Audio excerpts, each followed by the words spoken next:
Hey, my name is Dimitri, and I'm a managing partner at AlphaCIS. We're a managed service provider, and we specialize in cybersecurity. So, this article is about 8 things that you can do if your systems get breached. I know that's not anything that anybody's super excited about. It's not anything that anybody wants to think could happen to them, but as a matter of fact, it does happen to people. And if it does happen to you and you're one of the unlucky ones, here's what steps to do that you could take to kind of, mitigate and get yourself back up and running again. So the first thing you do is there's always some kind of a ransom note. And what some people don't realize is that once you click on that ransom note, the timer actually starts. So as soon as you click on that, there is a timer that's built into the malware that basically gives you a period of time for which the ransom has to be paid in. So that could be somewhere around 3 to 4 days is normally what most average out to be. There's going to be an email link and all that kind of stuff, with instructions on how to do it. But the main thing is once you click on that first message, right, the hackers, people who are behind this whole thing, kind of get a notification and knowing that you know about this infection.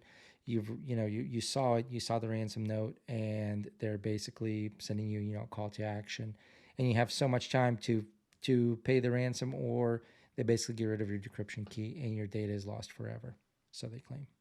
So that happens. Kind of the second thing that you would do after that happens, you want to isolate the impacted systems, right? So that's once you start going in, you will quickly see that, hey, every single file, every single document on your list will show a extension, unknown file extension on all of them. And there's normally like a text document inside whatever folder it is. So you see that, just kind of glance through whichever systems they are and get those systems physically disconnected from the network.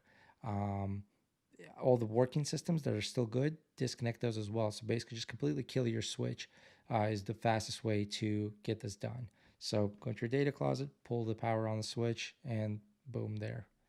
The other thing is the important other thing is to just make sure that you inform everybody, which is the third thing.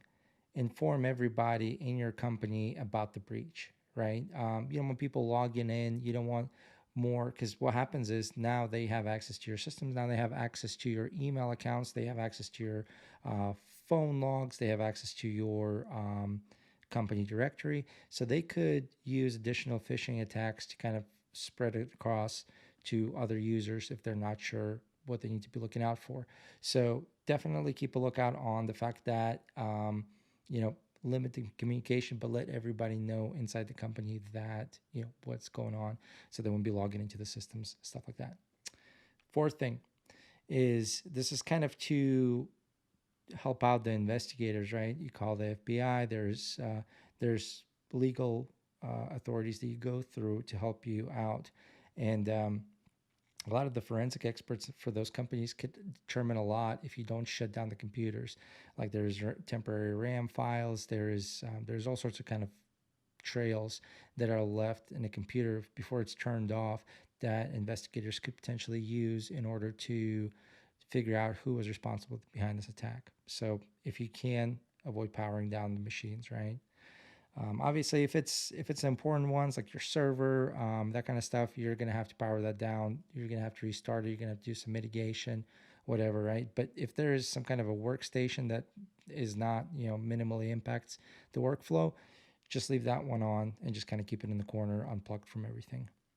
Um, the other thing is, step 5 is, if you do notice that there's an active encryption happening on a machine, right? The only thing that you can do is just pull the power on it. Don't power that computer back on until it is, until you have the data pulled off of it. So put the drive into an enclosure, get all your data off of it, whatever you have to do, but don't turn the machine back on because it'll start the encryption process again. Um, Now, the sixth thing is, obviously you want to try to avoid paying the ransom. And the way you would do that is to make sure that your backups are good. Unfortunately, sometimes the backups also get affected by this. So if that happened to you, then, you're kind of screwed. But um, again, if your backup is set up correctly, if you have cloud backup, you should be able to recover all of your stuff. But again, you don't start recovering data until after you have, mitigated the issues.